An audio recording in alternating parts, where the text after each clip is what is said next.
Hey guys, welcome back to another episode of Seduce Me. Honestly, I think this is like my favorite series I've ever recorded out of all my other series because this series is a lot of fun to record. I don't know why. It's just more the single player aspect of it that seems fun to me. But I want to get in with this straight off the bat. Thank you guys so much for watching this series. I love the fact that you guys are loving this series as much as I'm loving to record it because it makes me feel good when I'm recording something you guys want to see. So I know that I'm doing something right. I've had an awesome day. My mind's blown about today. By the way, today's Friday. You guys don't know I pre-record all my videos. So, today's Friday, and right now I'm having like the best fucking day ever, and I'm so damn excited about today. And what I'm honestly really excited about right now is finding out this fucking magic in this game because I'm honestly excited about this, guys.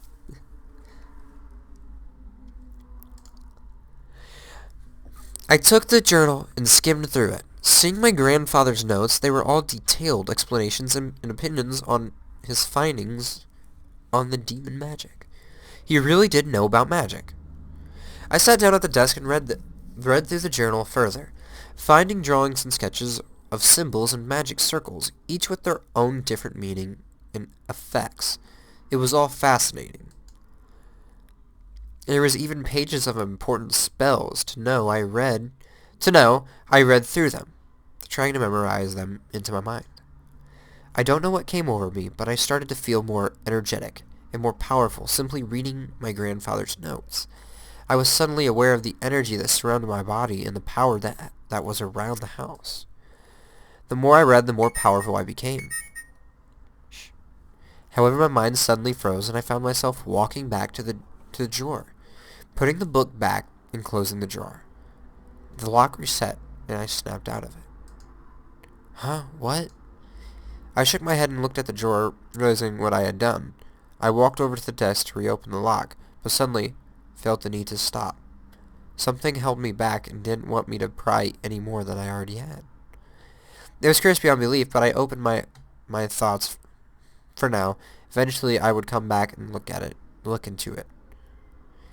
I returned to my bed, feeling the weight of the morning drag me under my cover to try sleeping again. I had energy, but I wanted more sleep. It was Sunday, and nothing was happening today. Come on, eyes, back to sleep. Oh my god, talking about sleep actually made me fucking yawn. I shut my eyes and tried to slow my breathing. I looked at my phone to check the time once again. It was noon, yet it felt like I had slept for much longer. Why is time going so slowly? I sighed, got changed into normal clothes, and went out to the main hall and sat on the stairs. Sundays were very boring. However, the muffled sounds of battle caught my attention. I quickly went out to the backyard in response to the noise I had heard. In the yard were all 5 of the boys practicing fighting. Sam was in the middle with the other 4 surrounding him and throwing punches and kicks at him. Sam, being the strongest of the bunch, blocked and dodged each almost masterfully. I just watched the boys were very much in their own world, focusing on the training they all were in. It was it's another one of those days. It was a better not to disturb them. Wow, I can't speak. I checked the time and decided to head inside of the kitchen.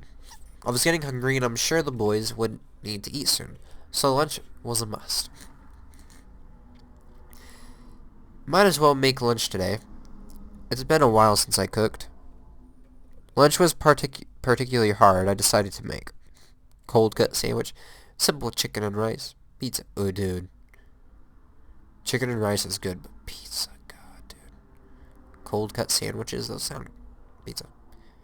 Pizza is always good no matter what time of day it is. Do we have any? Luckily we had some pizza in the freezer to heat up. Pizza Moors baked with love pizza. Oh my god! Had all the bakings of pizza types, including pepperoni, sausage, mushroom, and extra cheese. Just top it, bake it, and serve. I'd have to get more later. God. Okay, without the mushrooms, that sounded good. I placed the food in the dining room, however, none of the boys were there by the time I brought the final dish out. I carried the dish to the main lobby, catching the boys separating into different rooms of the house. Parts of me wanted to go to one in particular. The other parts of me wanted to just leave them be and take the food in my hand to my room and eat. Maybe I could go out today while the boys focused on training.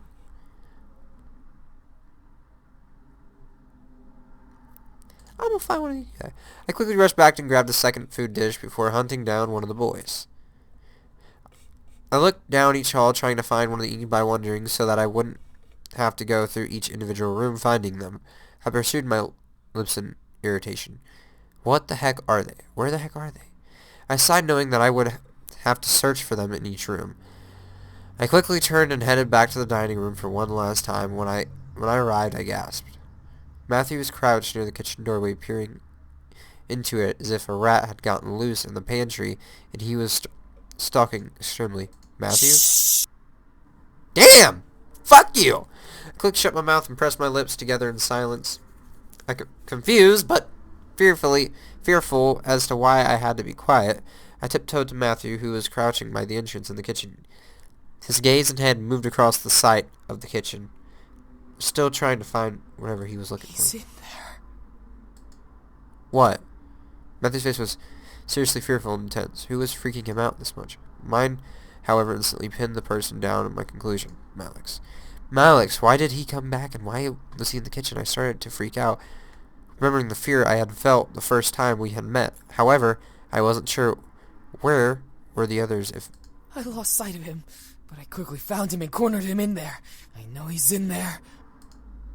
Who's in there? That fluffy killer thing. It's a rat.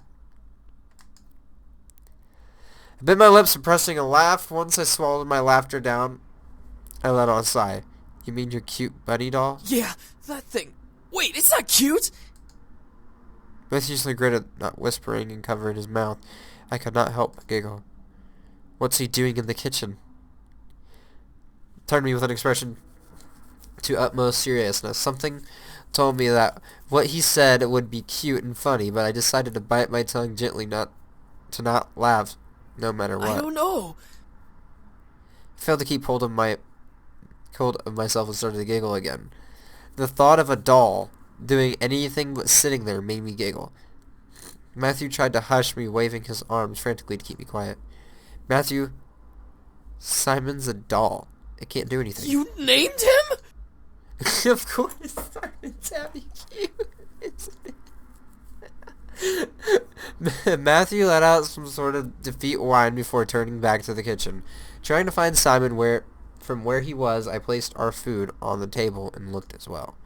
So, what's your plan of attack? Well, I plan to make my way through the kitchen as quietly as I can, and hopefully not get stabbed.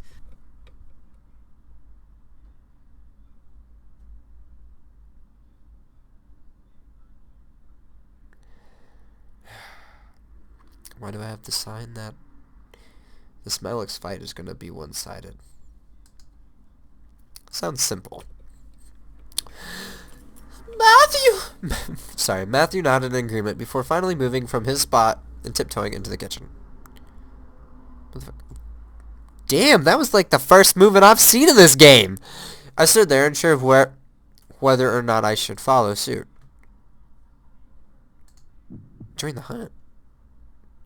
I didn't know why I was up for this, but I followed along. The small adventurous side of me was very happy with my decision, but another side me was questioning me, asking me why I did that.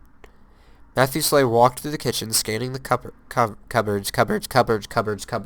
not cupboards. Fuck's sake. Cupboards and surfaces with a meticulous glare. It was both amusing and slightly frightening to see how serious he could be. Do all of your toys get out of control like this? No, it's just this one. I don't know why. All my other toys are okay. Other toys? Matthew nodded, stopping his search to look at me. That's what I do. Make toys. I made them for my mother all the time back in the Abyssal Plains, to help her cope with her position. Her position? She's the fourth wife of my birth father. Each of us have a different mother, and all of them, except for Damien's, are queens. My mom, though, hates sharing, so I distracted her with toys. I didn't know what to say. A demon with multiple wives seems natural, but I guess because I was human, I felt a twinge of disgust run through my veins. Nonetheless, still, it was adorable how Matthew tried to cheer his mom up with his abilities. Yeah, that's a little fucked up, even for a fucking demon, dude. You're a demon, you're not a fucking devil. I was then suddenly reminded of my grandfather and how he made toys all the time for kids. Matthew's powers to make small toys instantly would have been so useful to my grandfather. I shook my head and began to search for Simon again. Let's keep looking for him. Matthew nodded before joining in. I felt like I was in comedy mystery, looking for a child's toy instead of a murder weapon. Come on out, creepy thing. Its name is Simon. Matthew ignored my statement and began to slowly open the cupboard. Sifting through inside the contents, I decided to follow suit, starting at the opposite end of the kitchen.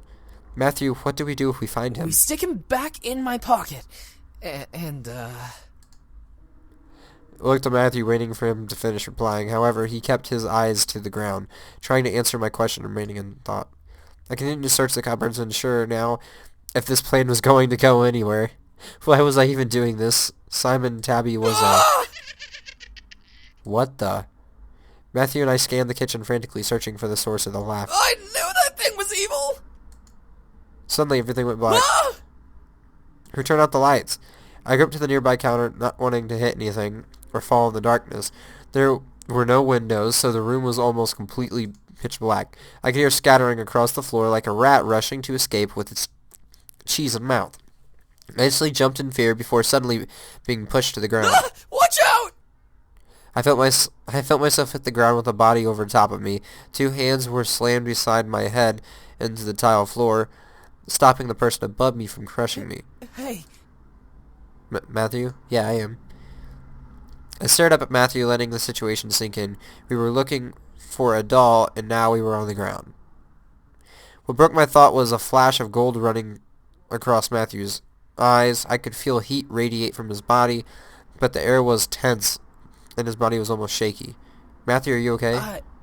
I heard him gulp, answer my question. He wasn't okay, I could tell, but he wasn't moving. Matthew? Sorry.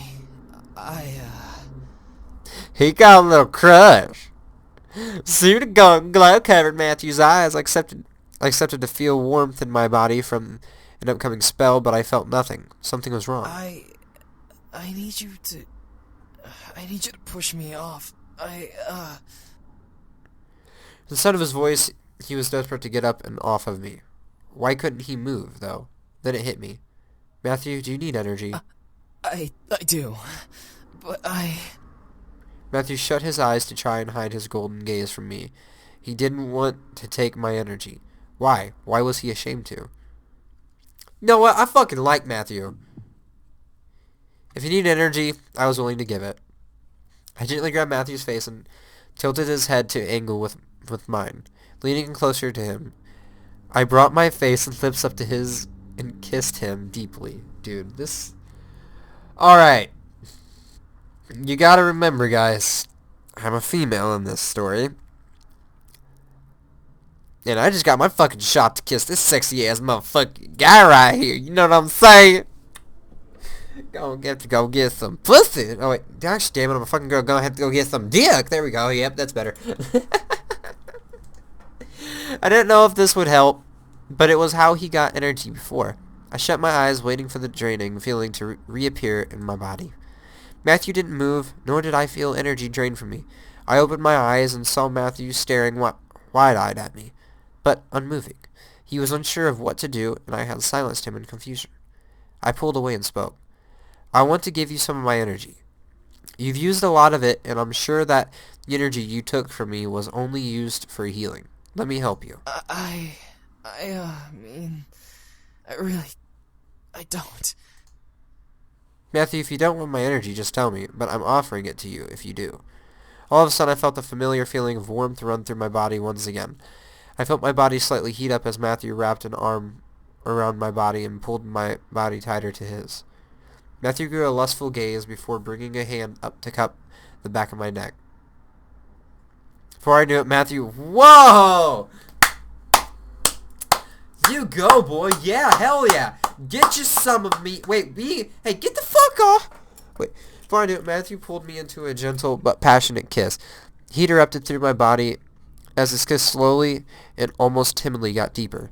Matthew kept an arm around my waist while I rested my hands on his chest. The energy from my body was slowly draining in the kiss, making me feel light and warm.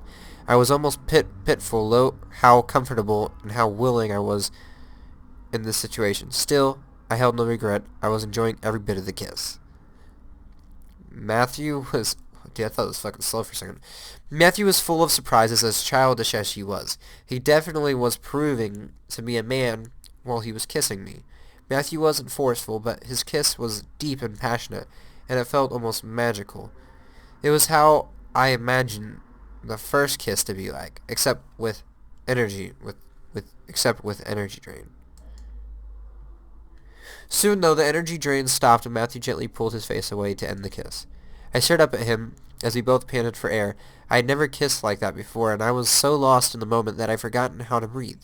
Matthew moved a strand of hair from my face to behind my ear, eyes still full of desire. Matthew stared silently at me, unsure of what to say. However, I could tell that he was full, yet yearning. I could feel the hold of his mind-altering spell fade away, but I still felt hot. Something told me that I wanted more, but at the same time, I wasn't sure if I truly did want to give any more. Do I keep fucking Matthew? I like Matthew, though. I could give him some nookie. Eeny, meeny, miny, mo. Catch the tiger by the toe. If he hollers, let him go. I pick the very best one, and you are not it. Oh, it's it. Okay. I took the opportunity and was enjoying it as much as he was. I wanted more, and I was going to let him keep going. I wanted to keep going. I leaned up and kissed him again. Matthew gasped against my lips, but continued to kiss back. I could feel him pull on the trail of my bow, releasing it and following his hand. Dude, I'm gonna take a picture of this, bro. My boy Matthew got some fucking pussy tonight. He gets some pussy. Yep, this is my channel now, guys. Releasing it and following his hand off from around my neck, he moved the ribbon to his pocket before I gently unbuttoned the top two buttons of my blouse. The desire in my body drove me insane, forcing a moan to escape my lips as he ran kisses from my lips down to my exposed neck. As he began to ravish my neck and shoulder in hot kisses, I leaned my head back and let a pleasureful sigh escape my lips. Matthew was ruthless in his passionate kisses on my skin. Matthew didn't stop touching and kissing me, making more moans and gasps rushing out of my mouth into the open air. He may have been full, but he was as hot as I was. I couldn't even comprehend how much time we spent making out. I was lost in the pleasure that I didn't care. Call it sinful, but I didn't care. I loved it. His touch, his kiss, his heat. I desire it beyond anything at that moment. Even as he lowered his kisses down my chest to just above my bra. Damn! My heart was beating wildly in my chest. Something about Matthew intrigued me immensely, but something made my heart quicken for him. It couldn't have been love, but it was too passionate to be lust. What was it? However, I began to feel dizzy, seeing the ceiling start to spin almost wildly. I gripped Matthew's shoulders, trying to signal him to stop, but my mind faded to black before I could let out another sound. I felt good. I didn't care that I was blacked out. I felt warm and fuzzy in the darkness. I never knew indulging in that kind of passion would be that good. I now just waited to awaken, hopefully in a good way. My eyes eventually fluttered open, adjusting to the side around me. I felt familiar silks underneath me, letting me know that I was in my bed. I slowly sat up, stretching from the tiredness that was lingered. I felt very soft pain on my neck and shoulders, and I could feel my swollen lips pulse gently and healing. However, when I looked down at my body, I saw that my shirt had been pulled back up and rebuttoned as if nothing happened between me and Matthew. I was just missing my ribbon. Before I turned to get off... Oh my god, words, guys! Words! I don't know them! Before I turned to get out of bed, though, I spotted my ribbon on the pillow beside the one I slept on. It was tied around Simon Tabby in a nice bow with a small note attached to it. I gently slipped the note from the tie and opened it to read it. I'm really, really, really sorry. I didn't mean for it to go that far. Please forgive me. See, he reminds me of me. Like, it doesn't... I don't try. I don't try for things like this to happen, but, like, things like this always happen to me. Obviously, if I'm single, it doesn't fucking happen to me, but, like, if I'm single, this shit always fucking happens to me. I stared at the note, letting a small smile grace my lips. He went too far. He went too far? I enjoyed it a lot. It was cute, though, to imagine him thanking me for something we both did and enjoyed. I brought the note to chest, letting the memories of our meeting flood my mind. I indulged myself, too. Matthew. I looked at the time out of the curiosity. Large white numbers on my phone showed 5:31 p.m. Yikes, 4 hours of being knocked out, and I still feel tired. It was Sunday, so I was allowed to sleep longer if I wanted to. The reminder of the night passed by, surprisingly uneventful. The boys continued to train with each other, but were kind enough to stop and make me dinner. I was glad for that. Unsurprisingly, the food was perfect, but it felt a little empty without the boys to eat with me. They most likely had already eaten, but still, I felt lonely. I couldn't let it bother me. I ate and went back to my room to study and sleep. Surprisingly, I felt good. Going to bed that night, I felt like I could have a peaceful sleep. After the previous rough nights I had, I felt good. Drifted to sleep and woke up almost flawlessly the next morning. No grogginess, no aches, perfectly energized and bright-eyed. Man, how long has it been since I got that much good sleep? Looked at the alarm clock. I woke up 10 minutes before my alarm. Well, hey, I must be lucky today. Dude, that is me every day. Karma owed me some luck. After all, I had gone through in merely a handful of days. I deserved to get some good luck. Dude, you got to make out with, like, the fucking guy you wanted. So, pretty much fucking lucky. Ecstatic for the day ahead, I turned off my alarms before they could ring and got dressed. However, my phone started to quickly buzz from an incoming text.